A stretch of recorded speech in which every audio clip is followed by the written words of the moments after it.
ಇನ್ನು ಕೋಲಾರ ಕಾಂಗ್ರೆಸ್ ಅಭ್ಯರ್ಥಿಯಾಗಿ ಕೊನೆಗೂ ಅಖಾಡಕ್ಕಿಳಿದಿದ್ದಾರೆ ಕೆವಿ ಗೌತಮ್.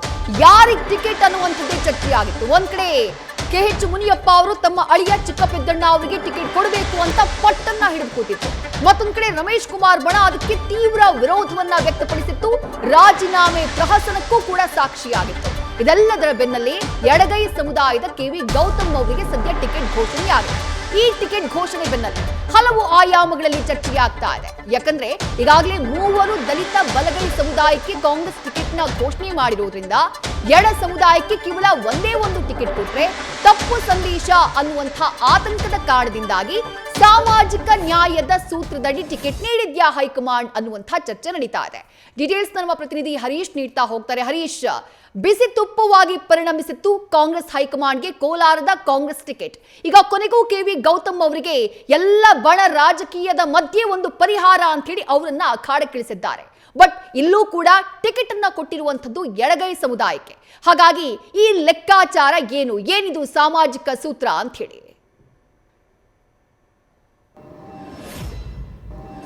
ವಿದೇಶಿ ಬಹಳ ಮುಖ್ಯವಾಗಿರುವಂಥದ್ದು ಕೋಲಾರ ಲೋಕಸಭಾ ಕ್ಷೇತ್ರಕ್ಕೆ ಯಾರನ್ನ ಅಭ್ಯರ್ಥಿಯನ್ನಾಗಿ ಮಾಡಬೇಕು ಅನ್ನುವಂಥ ವಿಚಾರವಾಗಿ ಸಾಕಷ್ಟು ಜಿಜ್ಞಾಸೆ ಆಗಿತ್ತು. ತೀವ್ರ ಪೈಪೋಟಿ ನಡೆದಿತ್ತು. ರಾಜಕೀಯ ಪ್ರಹಸನದ ಹಂತದವರೆಗೂ ತಲುಪಿತ್ತು.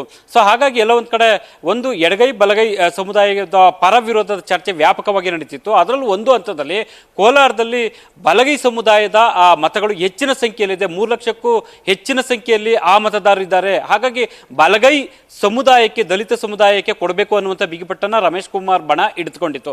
ಆದರೆ ಮುನಿಯಪ್ಪ ಬಣ ಹೇಳ್ತಿರುವಂಥದ್ದು ಎಡಗೈ ಸಮುದಾಯಕ್ಕೆ ಕೊಡಬೇಕು ಅನ್ನುವಂಥದ್ದು. ಆದರೆ ಅಲ್ಲಿರುವಂಥದ್ದು ಎಡಗೈ ಸಮುದಾಯಕ್ಕೆ ಸಂಬಂಧಪಟ್ಟಂಗೆ ಕೇವಲ 1 ಲಕ್ಷ ಮತಗಳು ಮಾತ್ರ ಇರುವಂಥದ್ದು. ಹಾಗಾಗಿ ಸಾಕಷ್ಟು ಎಡಗೈ ಬಲಗೈ ಸಮುದಾಯಕ್ಕೆ ಸಂಬಂಧಪಟ್ಟಂಗೆ ಪರ ವಿರೋಧ ಚರ್ಚೆ ಆಗ್ತಾ ಇತ್ತು. ಆದರೂ ಕೂಡ ಕಾಂಗ್ರೆಸ್ ಹೈಕಮಾಂಡು ಲೆಕ್ಕಾಚಾರವನ್ನ ಹಾಕಿಕೊಂಡು ಅಳೆದು ತೂಗಿ ಎಡಗೈ ಸಮುದಾಯದ ಗೌತಮ್ ಅವರಿಗೆ ಅಲ್ಲಿ ಟಿಕೆಟ್ ಅನ್ನ ಘೋಷಿಸಿರುವಂಥದ್ದು. ಇದು ಸಾಕಷ್ಟು ಕೂಡ ಕುತೂಹಲ ಕೆಡೆಮಾಡಿಕೊಟ್ಟಿರುವಂಥದ್ದು. ಅಂದ್ರೆ ರಾಜ್ಯದ 10 ಕ್ಷೇತ್ರಗಳಲ್ಲಿ ಕನಿಷ್ಠ ಅಂದ್ರೆ ದಲಿತ ಸಮುದಾಯದ ಎಡಗೈ ಏನು ಮತದಾರಿದ್ದಾರೆ ಅವರು ನಿರ್ಣಾಯಕ ಆಗಿರುವಂಥದ್ದು. ಹಾಗಾಗಿ ಹೆಚ್ಚಿನ ಗಮನವನ್ನು ಹರಿಸಬೇಕಾಗಿರುವಂಥದ್ದು. ಈ ನಿಟ್ಟಿನಲ್ಲಿ ಕಾಂಗ್ರೆಸ್ ಹೈಕಮಾಂಡು ಕೋಲಾರದಲ್ಲೂ ಕೂಡ ಕಡಿಮೆ ಸಂಖ್ಯೆಯಲ್ಲಿ, ಅಂದ್ರೆ ಎಡಗೈ ಸಮುದಾಯದ ಮತಗಳು ಕಡಿಮೆ ಸಂಖ್ಯೆಯಲ್ಲಿ ಇದ್ರೂ ಬಲಗೈ ಸಮುದಾಯದ ಮತಗಳು ಹೆಚ್ಚಿನ ಸಂಖ್ಯೆಯಲ್ಲಿ ಇದ್ದಾವೆ. ಆದರೂ ಕೂಡ ಎಡಗೈ ದಲಿತ ಸಮುದಾಯಕ್ಕೆ ಅಲ್ಲಿ ಕೊಟ್ಟಿರುವಂಥ ಲೆಕ್ಕಾಚಾರ ಇದೇ ಕಾರಣಕ್ಕಾಗಿ. ಅಂದ್ರೆ ರಾಜ್ಯದಲ್ಲಿ ಈಗಾಗಲೇ ಕಾಂಗ್ರೆಸ್ನಿಂದ 3 ಕ್ಷೇತ್ರಗಳಿಗೆ ಬಲಗೈ ಸಮುದಾಯಕ್ಕೆ ಟಿಕೆಟ್ ಅನ್ನ ಹಂಚಿಕೆ ಆಗಿರುವಂಥದ್ದು. ಅಂದ್ರೆ ಚಾಮರಾಜನಗರ ಸುನಿಲ್ ಬೋಸ್ ಆಗಿರ್ಬೋದು, ಕಲಬುರಗಿ ರಾಧಾಕೃಷ್ಣ ಆಗಿರ್ಬೋದು, ಮತ್ತೆ ವಿಜಯಪುರ ರಾಜು ಅಲಗೂರ್ ಆಗಿರ್ಬೋದು, 3 ಕ್ಷೇತ್ರಗಳಲ್ಲಿ ಈಗಾಗಲೇ ಕೂಡ ಬಲಗೈ ಸಮುದಾಯಕ್ಕೆ ಟಿಕೆಟ್ ಘೋಷಣೆ ಆಗಿದೆ.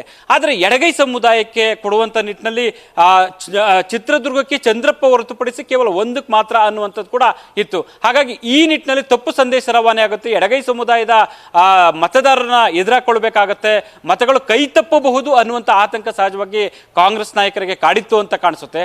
ಹಾಗಾಗಿ ಕೋಲಾರ ಲೋಕಸಭಾ ಕ್ಷೇತ್ರದಲ್ಲಿ ದಲಿತ ಬಲಗೈ ಸಮುದಾಯದ ಮತಗಳು ಹೆಚ್ಚಿನ ಸಂಖ್ಯೆಯಲ್ಲಿ ಇದ್ರೂ ಕೂಡ ಅಂತಿಮವಾಗಿ ದಲಿತ ಎಡಗೈ ಸಮುದಾಯದ ಗೌತಮ್ ಅವರಿಗೆ ಟಿಕೆಟ್ ಅನ್ನ ಕೊಟ್ಟಿರುವಂಥದ್ದು. ಬಿಜೆಪಿ ಕೂಡ ಇಬ್ಬರಿಗೆ ದಲಿತ ಎಡಗೈ ಸಮುದಾಯಕ್ಕೆ ಕೊಟ್ಟಿದೆ. ಹಾಗಾಗಿ ಕಾಂಗ್ರೆಸ್ನಲ್ಲಿ 2 ಕೊಡಲೇಬೇಕು ಅನ್ನುವಂಥ ಒತ್ತಡ ಇತ್ತು. ಅನಿವಾರ್ಯವಾಗಿ ಕೋಲಾರದಲ್ಲಿ ಸಮಸೂತ್ರದ ಅನುಸರಿಸಿಕೊಂಡು ಅಲ್ಲಿ ಎಡಗೈ ಸಮುದಾಯಕ್ಕೆ ಟಿಕೆಟ್ ಅನ್ನು ನೀಡಿರುವಂಥದ್ದು.